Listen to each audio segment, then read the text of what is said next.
अगर दुनिया का सबसे बड़ा दुख है तो सिर्फ एक बेटी को विदा करना। पैदा हुई थी बेटी, उसने बाबुल बना दिया और पढ़ा लिखा के बाबुल ने बेटी को बड़ा किया और रोए रोए के लाड़ों को जब घर से विदा किया, लेकिन डोली में बैठालते समय बाप के मुंह से निकल गया, आज हमने गंगा नहा लिया। इस पंडाल में बैठे लोग एक बात हमें बताना, लड़की बाप के लिए कोई पाप है? पाप है?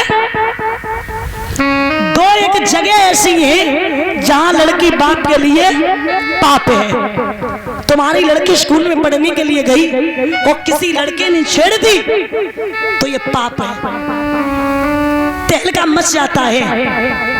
तुम्हारी लड़की किसी लड़के के चुंगल में फंस के घर को छोड़ के चली गई, यह लड़की बाप के लिए पाप है, क्योंकि आपका लड़का दरोगा बन जाए किसी को पता नहीं चलेगा और लड़की घर को छोड़ के चली जाए तो तहलका मच जाएगा, क्योंकि यह संसार है ना, अच्छाई को इतनी जल्दी नहीं फैलाता जितनी जल्दी बुराई को फैला देता है। दुनिया वो है, दुख में पीछे और सुख में आगे। परीक्षित जी पंडाल में बैठे दादा एक बात बताना, जब बारात जाती है बारात, तो बारात के लोग आगे जाते रथ के, जो दूल्हा का रथ होता है, रथ आगे जाता या पीछे जाता? बारात से बोलो है? पीछे पीछे जाता, बारात के लोग आगे जाते। तब तो लड़का का बाप भी कहता है कि आज मेरे यार की शादी है, कहता है कि नहीं है? ये क्या है? सुख। और जब एक अर्थी जाती है तो अर्थी आगे जाती या लोग आगे जाते? लोग पीछे और अर्थी आगे। ये दुख सुख में आगे और दुख में पीछे, ये दुनिया वो है। तो मेरे प्यारे श्रोता बंधुओं, कहाँ का ये नियम है जो बेटियों की जहाँ सब कुछ होता है वहाँ कुछ नहीं रहता, और जहाँ कुछ नहीं होता वहाँ सब कुछ हो जाता है, सब कुछ हो जाता है।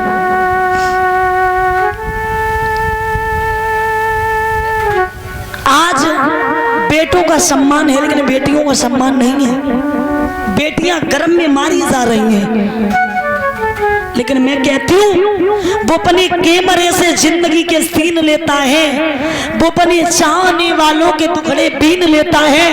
ए माताएं, मेरा आपसे निवेदन है, कभी धोखे में बेटी गर्भ में तुम मार मत देना, वो बिटिया मारने वालों से बेटा छीन लेता है।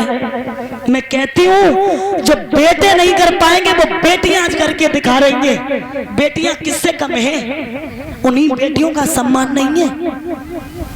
याद रखना, जब एक बेटी की विदाई होती है ना तो सब रोते हैं, सब रोते हैं। मेरे प्यारे श्रोता बंधु, बाप, जिस बाप के 3 बेटियां हों, जैसे ही वो थोड़ी बड़ी होती वैसे ही कमाने में लग जाता है। कैसे भी करें बेटियों को अच्छे घर में पहुंचा दें, बेटियों को अच्छे घर में पहुंचा दें। जहां तक है वहां तक अच्छे घर में ही बाप करेगा। और लेकिन जब वो बाप इधर उधर परेशान होता है ना और जाता है इधर उधर, कोई बताता 10 लाख चाहिए, 15 लाख, अब है 2 भी नहीं, सोचता ये बेटी अच्छे घर में चली जाए। और जिस दिन रिश्ता पक्का करके आता है उस दिन जैसे ही बाप कमरे में बैठता है और बेटी से कहता, बेटी गिलास पानी लेके आ, और जैसे ही बेटी एक गिलास पानी लेके आती है तो बाप का चेहरा उतर जाता है। बेटी पूछती है, पापा आपका चेहरा उदास क्यों है? पापा आज तुम उदास क्यों हो? तो बाप ये नहीं कहता कि बेटी मैं बहुत परेशान हो गया, बाप ये कहता कि बेटी आज से तू मेरी नहीं रही, आज से तू पराई हो गई, उसी दिन वो बाप समझ जाता है कि मेरी बेटी आज से ही पराई हो गई। जिन माताओं ने, जैसे बाप ने बेटी को विदा किया होगा, वो जानते होंगे कि जब बेटी के पीले हाथ करता है बाप और माँ, उनका दिल टूट जाता है। जब एक बेटी तैयार होके जयमाला पे पहुंच जाती है, ध्यान रखना, वो बाप अपने कपड़े बदलना भूल जाता है। बेटी तो तैयार होके पहुंच गई, लेकिन बाप के कपड़े देखो तो फटे ही पुराने, गंदे ही पहने, काम में लगा है, छाले पड़ गए पैर में, भागते भागते ये करना वो करना। याद रखना, बेटी जो होती है ना, वो एक नहीं 2-4 चीजें लेके आती है, लक्ष्मी, भाग्य, संस्कार। और समझदार बेटियां जो होती है ना, तो उनके लिए एक नहीं, मायके में नाम करती हैं मम्मी पापा का, ससुराल में सास ससुर का, नंसार में मामा माई का, 3 कुल को उतारती हैं। ध्यान रखना, सब लोग रोते हैं, सब लोग रोते हैं, एक अनोखा इंसान रोता है जिसे कभी रोना नहीं चाहिए। कौन? लड़की का भाई। क्योंकि घर में जितनी लड़ाई भाई बहन में होती, उतनी घर में किसी में नहीं होती। मारेगा, पीटेगा, कपड़े धुल, ऐसा काम कर, और नहीं करेगी ना, ऐसे घर में शादी करेंगे, तेरी सास रोज मारे, रोज मारे, रोज पिटे। लेकिन भैया, वो भाई रोता है तो लोग पूछते हैं, अरे तू क्यों रो रहा है, तू क्यों रो रहा है, तू तो मारता था, तेरी तो 1 मिनट नहीं बनती थी। तो आंखों में आंसू भर के कहता, भैया मैं मारता जरूर था, लेकिन इसके जाने के बाद ना तो आज से कोई मनाने वाला और ना ही कोई खिलाने वाला, आज से कोई नहीं मनाएगा। याद रखना मेरे प्यारे श्रोता बंधु, बेटी ससुराल में कुछ अच्छी चीज बनाने माँ को फोन करेगी, भैया मैंने ऐसी चीज बनाई, तुम मुझे बहुत डांटती थी और तुम मुझसे कहती थी ससुराल में जाएगी बुलाने आएंगे, बना नहीं पाती। माँ कोशिश तो बहुत की, लेकिन बनाया भी वो स्वाद नहीं आया जो तुमने बना के खिलाया था। और मैं कहती हूँ, जो बेटी को सुख माँ दे देगी, वो सुख बेटी को कहीं नहीं मिल सकता, चाहे वो पति हो, चाहे वो सास हो, चाहे वो ससुर हो, कोई नहीं दे पाएगा। याद रखना भैया। बहुत रोई देवकी, बहुत रोई, आंखों में आंसू भर के बोली, अपने पिताजी गले में लैया डाल के, पिताजी जन्म नगरिया, पिताजी मेरी जन्म नगरिया, काहे रहे हो छोड़ा बाई।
लग जाती बेटी।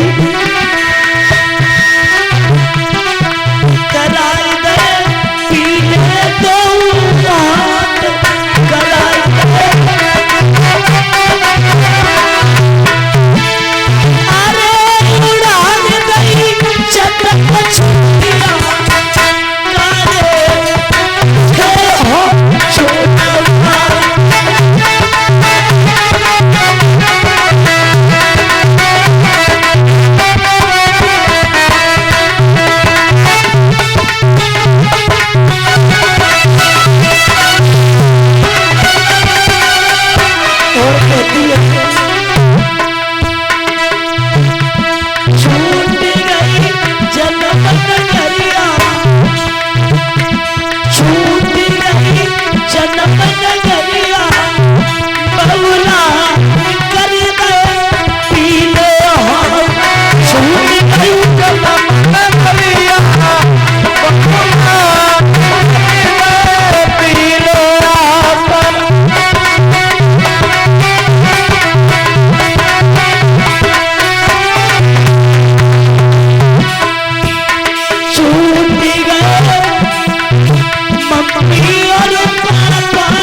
महाराज जब विदा किया है ना, देवक ने बहुत रोए, बहुत रोए। उसी समय कहा बेटी अगर किसी की बेटियां कुंवारी बनी रहती तो शायद है मैं तेरा विवाह नहीं करती, विवाह तो मुझे करना ही पड़ेगा। और उसी समय अच्छे उपदेश दे के विदा किया है। कहा बेटी मेरी जगह पे बात में एक मां मिलेगी, कभी जवान से कुछ मत कहना, सास होगी ससुर होंगे, कभी भी कुछ मत कहना। तो महाराज पैदल पैदल देवकी जाने लगी। भोजराज कंस ने जवाब दिया बहन कब तक चलोगी? बटेश्वर काफी दूर है, मेरे रथ में बैठ जाओ। तो रथ में देवकी जा रही, पीछे एक रसाला है, ताके पीछे कंसराज वसुदेव के घर का साला है। आकाशवाणी होने लगी, देवता चिल्लाने लगे एक कंस कंस मत फूल जरा, ये फूल फूल को मिलाएगा, देवकी का आत्मा बालक होगा जो तुझे दूर में आएगा।